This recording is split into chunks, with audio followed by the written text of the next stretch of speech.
Карали ли сте се някога с котката си? Не беше истинска битка, но онзи момент, в който той разля чаша вода върху лаптопа ти, отраска новия диван за 10-ти път или те събуди в 3 сутринта, като ти ухапа крака без видима причина. Говореше твърдо, може би ръкопляскаше, може би го погледна в очите с онова изражение на «не мога да повярвам, че го направи отново». И той си тръгна. Тихо, с бавната си походка и с наведена опашка. Чувстваше се зле, че се е скарала. Той стоеше в някой ъгъл на къщата, сякаш безразличен към хаоса, който беше причинил. И тогава, няколко минути по-късно, може би няколко часа, нещо се случи. Той се върна. Бавно, без да издава звук. Той се приближи по начин, различен от обичайния, и направи нещо малко, почти незабележимо. Леко отпусна глава на ръката й, стоеше неподвижно до нея, без да иска нищо. Премигна бавно, когато погледите им се срещнаха. Усещаше го, но не можеше да го наречеш. Това беше извинение.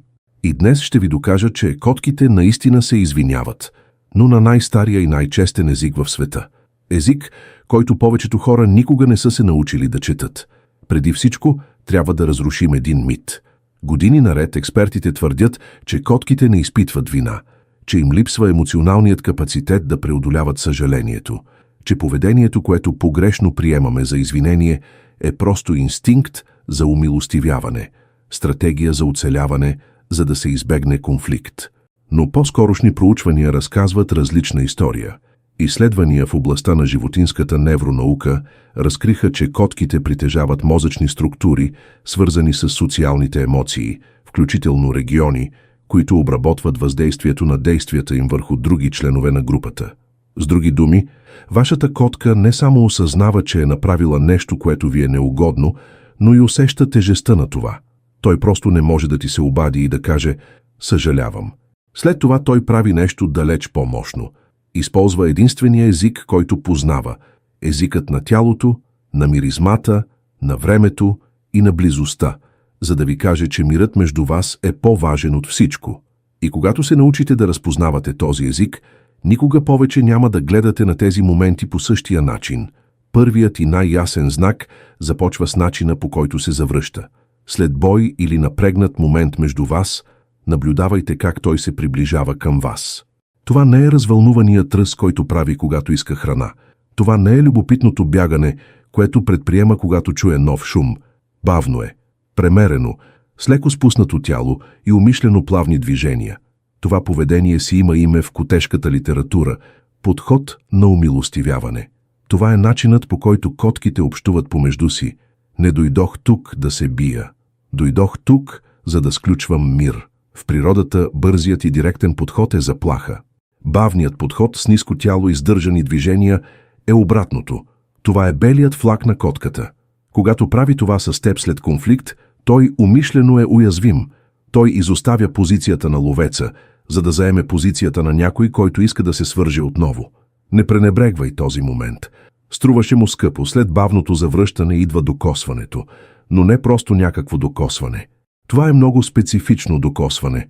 Леко, почти колебливо, сякаш проверяваше дали мостът между вас двамата все още съществува. Глава, нежно отпусната на коляното ви. Муцуна, леко докосваща ръцете ви. Лапа, бавно кацнала на ръката ви, без да натиска, без да настоява, без да иска внимание. Това докосване не иска нищо в замяна. Не е докосването на някой, който иска храна, някой, който иска да играе, или някой, който иска да му почешат ухото. Това е видът докосване, което някой ти прави, за да провери дали все още си добре с него. Сред котките, доброволният физически контакт е една от най-великите демонстрации на доверие, които съществуват. Котката не докосва това, което не иска.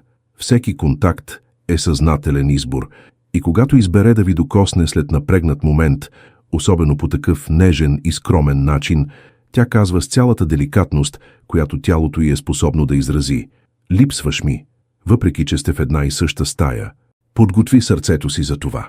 Има един жест, толкова малък, толкова безшумен и толкова дълбок, че повечето хора прекарват години, живеейки с котка, без никога да разберат какво означава. Мига бавно. Онзи момент, в който те гледа отдалеч или отблизо и бавно затваря очи. Само веднъж. с абсолютно и преднамерено спокойствие. В котешкия свят поддържането на директен и продължителен зрителен контакт е знак за доминация или заплаха. Това правят хищниците преди да атакуват. Това правят съперниците преди да се бият. Така че, когато котка ви погледне и затвори очи, тя прави точно обратното. Тя казва: аз не съм заплаха за теб и ти не си заплаха за мен. В мир сме.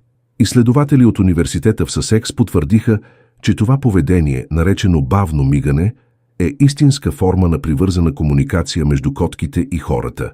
И че когато и вие отговорите с бавно мигане, те разбират, те го разпознават.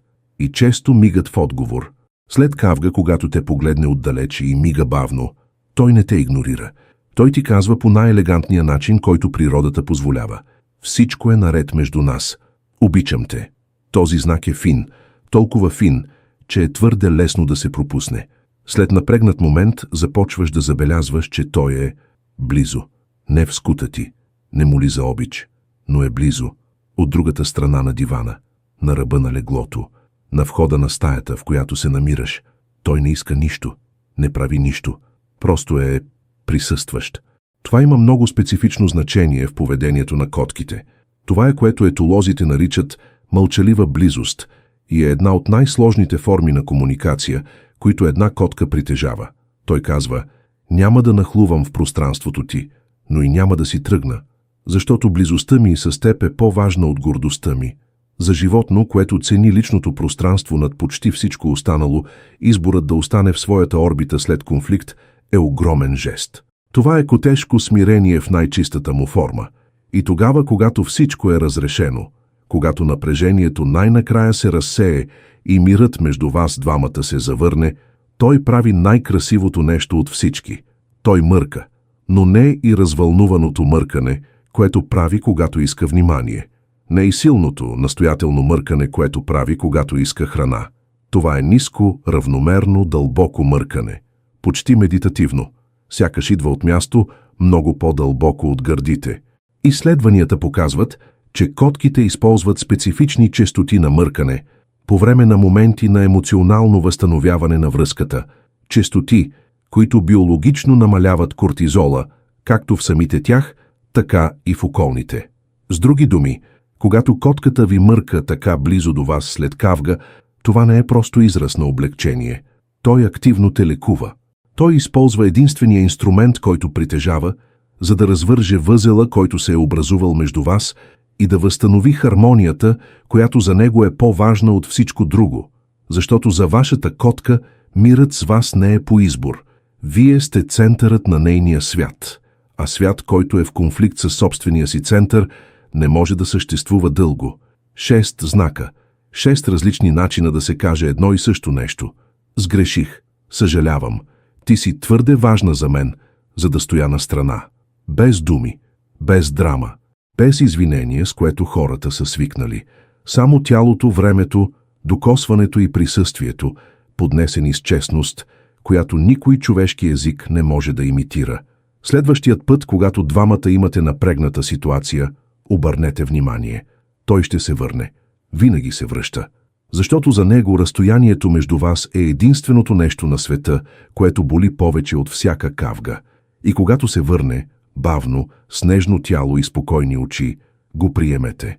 Защото това е най-искреното извинение, което някога ще получиш в живота си. Ако някога сте преживели един от тези моменти с котката си и никога не сте разбирали какво се случва, споделете това видео. Може би някой, когото познавате, трябва да открие, че котката му се е извинила няколко пъти, без дори да го е осъзнала. Оставете коментар по-долу. Кой е най-необичайният начин, по който котката ви някога се е опитвала да се помири с вас? Прочетох всичко тук с голямо внимание. Абонирайте се за канала и включете известията. Всяка седмица се отваря нов прозорец към тихата и дълбока вселена на тези, които споделят живота си с котка. Грижете се добре за онези, които се извиняват без нужда от думи.